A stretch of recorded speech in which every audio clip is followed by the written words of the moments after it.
Hello friends, வணக்கம். இன்னைக்கு நம்ம வீடியோ எதை பத்தி பார்க்க போறோம் அப்படினா என்கிட்ட ஒரு PPT இருக்கு. அது ஸ்வயம் அண்ட் மூவ் கோர்ஸ்க்கு தகுந்த மாதிரி நீ எப்படி வீடியோவை ப்ரிப்பேர் பண்ணலாம், ஒரு வீடியோ கண்டென்ட் பண்ணலாம் அப்படினு தான் பார்க்க போறோம். ஃபர்ஸ்ட் அதுக்கு உங்களுக்கு ஒரு PPT ஓபன் பண்ணிக்கங்க. சோ நான் ஆல்ரெடி PPT செஞ்சு வச்சிருக்கேன். அந்த PPT எடுத்துக்கலாம். இந்த PPT ல நீங்க பண்ண வேண்டிய ஒரே முக்கியமான விஷயம் என்னன்னா இந்த டிசைன்ங்கற ஆப்ஷன்ல போய்ட்டு இங்க ஸ்லைட் சைஸ்னு ஒரு ஆப்ஷன் இருக்கும். அதை கிளிக் பண்ணிட்டு 16:9 அப்படிங்கற ஆப்ஷனுக்கு வச்சுக்கங்க. 4:3 ல வச்சீங்கன்னா உங்களுக்கு ஃபுல் ஃபேஸ்ல வராது. சோ 16:9 அப்படிங்கற ஆப்ஷன் கிளிக் பண்ணிடுங்க. சோ உங்களோட பவர் பாயிண்ட் ஃபுல்லாவே 16:9 க்கு வந்துரும். சோ ஃபர்ஸ்ட் இந்த ஃபேஸ் முடிச்சதுக்கு அப்புறம் இல்ல நீங்க புதுசா பவர் பாயிண்ட் பண்றீங்க அப்படினா ப்ரிப்பேர் பண்ணும்போது டிசைன்ல போய்ட்டு ஸ்லைட் சைஸை வந்து 16:9 அப்படிங்கற ஆப்ஷனுக்கு வச்சுக்கங்க. சோ PPT நம்ம ப்ரிப்பேர் பண்ணி முடிச்சிட்டோம். அப்புறம் என்ன பண்ணனும் அப்படினா இங்க ஃபைல்னு ஒரு ஆப்ஷன் இருக்கும். அதை கிளிக் பண்ணிட்டு இங்க எக்ஸ்போர்ட் அப்படின ஆப்ஷன் இருக்கும். அதை கிளிக் பண்ணுங்க. கிளிக் பண்ணீங்க அப்படினா கிரியேட் வீடியோ அப்படின ஆப்ஷன் இருக்கும். அதை கிளிக் பண்ணுங்க. கிளிக் பண்ண உடனே don't use record timing and narration அப்படின ஒரு ஆப்ஷன் இருக்கும். அதை கிளிக் பண்ணிட்டு ரெக்கார்ட் டைமிங் அண்ட் நரேஷன் அப்படிங்கற ஆப்ஷனை கிளிக் பண்ணுங்க. கிளிக் பண்ண உடனே உங்களுக்கு இந்த ஃபுல் ஃப்ளெஜ்டா வந்துரும். இதுல உங்க கேமரா இங்க ஆன் இருக்கும். கேமரா வந்து கிளிக் பண்ணீங்க அப்படினா நீங்க கேமராவை ஆன் பண்ணி எடுத்துக்க முடியும். ஓகே, இப்போ நான் கேமரா ஆன் பண்ணிட்டேன். ஆன் பண்ண உடனே என்னோட இமேஜ் வந்து இந்த இடத்துல வந்துருச்சு. சோ இது உங்களுக்கு எந்த இடத்துல வேணுமோ அந்த இடத்துக்கு தகுந்த மாதிரி என்ன பண்ணிக்கலாம், அட்ஜஸ்ட் பண்ணி வச்சுக்க முடியும். இங்க ரெக்கார்ட் நான் கொடுத்துட்டேன் அப்படின்னா இட் ஸ்டார்ட்ஸ் வித் உங்க வீடியோவோட ரெக்கார்ட் ஆக ஆரம்பிச்சிடும். சோ நான் ரெண்டுமே பண்றதுனால உங்களுக்கு கரெக்டா இருக்கு. இப்போ நீங்க என்ன பண்ணலாம், ஒவ்வொரு ஸ்லைடா மூவ் பண்ணிட்டு நீங்க மார்க் இதை மார்க் பண்ணி என்லார்ஜ் பண்ணி காட்ட முடியும். சேம் திங் ஏதாச்சும் நோட் பண்றது அப்படின்னா இதை நோட் பண்ணி காட்ட முடியும். நெக்ஸ்ட் ஸ்லைட் அப்படின்னு நெக்ஸ்ட் ஸ்லைட் கொடுத்துடலாம். கொடுத்துட்டு நீங்க ஒவ்வொரு ஸ்லைடா என்ன பண்ணலாம், யூ கேன் எக்ஸ்பிளைன். இது அப்படியே நீங்க ஒவ்வொரு பாயிண்டா சொல்லிட்டு எக்ஸ்பிளைன் பண்ணிட்டே வரலாம். நெக்ஸ்ட் ஸ்லைட் போகும்போது அந்த ஆட்டோமேட்டிக்கா நீங்க நோட் பண்ணது எல்லாமே போயிடும். So commissioner of school education, among that we have JD personal, JD secondary, JD higher secondary, JD NSS and JD vocational. இந்த மாதிரி you can add any number of slides and you can record. இது அப்படியே நீங்க கொஞ்சம் கொஞ்சமா record பண்ணிட்டே வர முடியும். ஒவ்வொரு ஸ்லைடா அது வந்து ரெக்கார்ட் பண்ணலாம். நான் வந்து 11 ஸ்லைட்ஸ் போட்டிருக்கேன். இங்க நம்பர் காட்டுது. சோ 11 ஸ்லைட்ஸ் வரைக்கும் நம்ம என்ன பண்ணலாம் அப்படின்னா you can record. ஒவ்வொரு ஸ்டெப்பா கொடுத்துட்டு என்ன பண்ணலாம், நீங்க பேசிட்டே வரலாம். இப்போ லேப்டாப்ல உங்களுக்கு இன்பில்ட் கேமரா இருக்கும். சோ அதுல இன்பில்ட் மைக் இருக்கு. So it will easily record your videos. இல்ல அப்படின்னா you can go with your, நம்ம டெஸ்க்டாப்ல பண்றோம் அப்படின்னா நம்ம என்ன பண்ணலாம் அப்படின்னா you can go with mic or camera. Mic camera வந்து நம்ம இன்ஸ்டால் பண்ணிட்டு you can go with your. Okay, இப்போ நம்ம இது ரெக்கார்ட் ஆயிட்டு இருக்கு, உங்களுக்கு தெரியும். ரெக்கார்ட் பண்ணி முடிச்சுட்டு ஸ்டெப் பை ஸ்டெப்பா நம்ம பண்றோம். ஒவ்வொரு இதா கொண்டு வரோம். இந்த ஒரு குவாலிட்டி எல்லாமே உங்களோட லேப்டாப்போட ஸ்பீடை பொறுத்து இருக்கு. சேம் திங் இந்த ரெண்டரிங் டைமும் உங்களோட எவ்வளவு நேரம் அந்த வீடியோ எடுத்திருக்கீங்க அதை பொறுத்து அது மாறுபடும். நான் நெக்ஸ்ட் கொடுத்துறேன். லாஸ்ட் ஸ்லைடு கொடுத்து நெக்ஸ்ட் கொடுத்தோன்னே it will show end of the slide show, click exit இருக்கும். ஜஸ்ட் கிளிக் பண்ணீங்க அப்படின்னா நம்ம பண்ண ஒர்க் வந்து முடிஞ்சிருச்சு. இப்போ ரெக்கார்ட் ஆகி முடிஞ்சிருச்சு. இப்போ நம்ம என்ன பண்ணணும் அப்படின்னா கிரியேட் வீடியோ அப்படின்னு ஆப்ஷன் இருக்கும். இந்த ஆப்ஷன் தான் சில பேர் பண்ண மாட்டாங்க. அப்போ என்ன ஆகும் அப்படின்னா அது ஃபைனலைஸ் அவுட்புட் கிடைக்காது. ஸோ நான் கிரியேட் வீடியோ அப்படிங்கிற ஆப்ஷனை கிளிக் பண்ணுறேன். கிளிக் பண்ண உடனே அது ஃபைல் நேம் கேட்குது.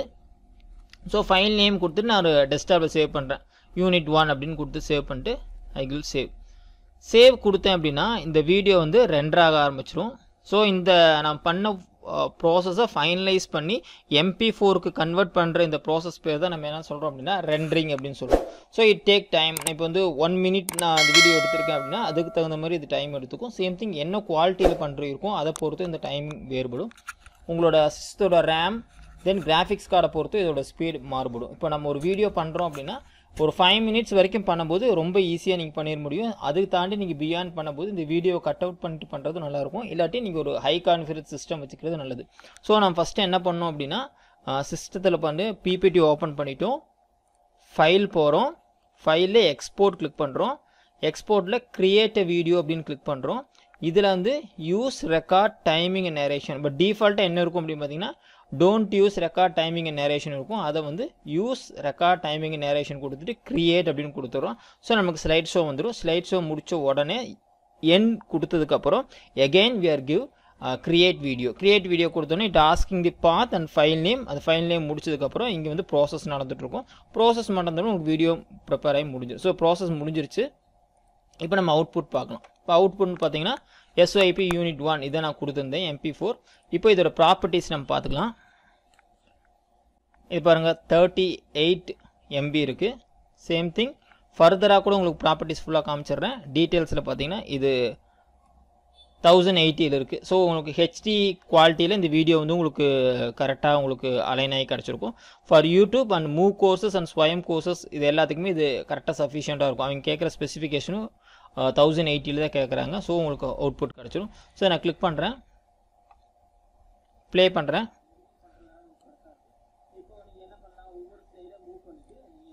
ஸோ இந்த ப்ளே பண்ணும்போது உங்களுக்கு கேட்குது. இந்த வீடியோ வந்து அப்படியே உங்களுக்கு ஃபுல் ஃப்ளெஜ்டாக என்ன ஆயிரும் அப்படின்னா MP4 ஃபார்மேட்டில் வந்துடும். ஸோ நான் ஸ்க்ராட்ச் பண்ணது, ஹைலைட் பண்ணது, எழுதுனது எல்லாமே உங்களுக்கு என்ன ஆகும், you can easily find out. இது எல்லாமே உங்களுக்கு க்ளீனாக வந்துடும். இது படித்து முடிக்கும் போது என்ன ஆயிரும் அப்படின்னா உங்களுக்கு ஃபுல் ஃப்ளெஜ்டாக ஒரு MP4 ஃபார்மேட்டில் உங்களுக்கு ஒரு வீடியோ வந்துடும். இப்போ நான் வந்து யூஸ் பண்ணுறது வந்து டெஸ்க்டாப்பில் நான் பண்ணிகிட்ருக்கேன். அதனால என்னோடய ஐ ஃபோக்கஸிங் வந்து கேமரா கரெக்டாக கான்ஸ்டண்ட்டாக பார்க்க முடியல. But if you are doing லேப்டாப்பில் பண்ணும்போது உங்களுக்கு கரெக்டாக உங்களோட ஐ கான்டாக்ட் வந்து உங்கள் ஸ்க்ரீனே பார்க்குற மாதிரி இருக்கும். ஸோ நீங்கள் ஒரு ஆன்லைன் கோர்சஸில் நீங்கள் பார்க்குற மொத்த வீடியோவும் பெரும்பாலும் இந்த மாதிரி ஒரு ஸ்டைலில் தான் பண்ணியிருப்பாங்க. இதனால என்ன நமக்கு ஒரு ஹை குவாலிட்டி வீடியோ, ஒரு ஸ்டூடியோ செட்டப் எதுவுமே இல்லாமல் just PPT மட்டுமே வச்சுட்டு we can prepare our own high quality videos with the help of PowerPoint. Again I am mentioning PowerPointல வந்து 2019 onwards தான் இது பண்ண முடியும். இப்போ நான் என்னோட வெர்ஷன் வந்து சில பேர் எப்படி பார்க்குறதுன்னு கேட்டிங்க, அதையும் நான் சொல்லிடுறேன். இப்போ நீங்கள் இப்போ PPT ஓப்பன் பண்ணதுக்கப்புறம் இங்கே ஃபைல்னு ஒரு ஆப்ஷன் இருக்கும். அதில் நீங்கள் அக்கௌண்ட் அப்படின்னு ஒரு ஆப்ஷன் இருக்கும். இந்த அக்கௌண்ட்டை கிளிக் பண்ணிங்கன்னா நீங்கள் எந்த வெர்ஷன் யூஸ் பண்ணுறீங்க அப்படின்னு காட்டும். மைக்ரோசாஃப்ட் ஸ்டாண்டர்ட் 2019 அப்படிங்கிற வெர்ஷன் நான் யூஸ் பண்ணுறேங்க. இதே இப்போ வந்து 2021 இருக்குது, 360 இருக்குது. ஸோ பியாண்ட் இது போயிட்டே இருக்குது, அப்டேட் ஆகிட்டே இருக்குது. இதுக்கு கீழே இருக்குது 2016 இருக்குது அப்படின்னா நீங்கள் உங்களுக்கும் இதே ஸ்டெப் தான். பட் என்ன ஆகும் அப்படின்னா உங்களோட இமேஜ் இந்த இடத்துல வராது, இந்த வீடியோ ஆக்சஸிங் வந்து இருக்காது. பட் உங்கள் ஆடியோவை ரெக்கார்ட் பண்ணி இதேமாதிரி நீங்கள் வீடியோ ப்ரிப்பேர் பண்ணிட முடியும். ஐ ஹோப் இந்த வீடியோ உங்களுக்கு யூஸ்ஃபுல்லாக இருக்கும்னு நினைக்கிறேன். நான் முடிஞ்ச வரைக்கும் ஸ்லோவாக சொல்லியிருக்கேன். உங்களுக்கு ஏதாச்சும் டவுட் இருந்துச்சு அப்படின்னா கீழே மறக்காமல் கமெண்ட் பண்ணுங்கள். அதுக்கான வீடியோவை நெக்ஸ்ட் கிளாஸில் பார்ப்போம். தேங்க்யூ.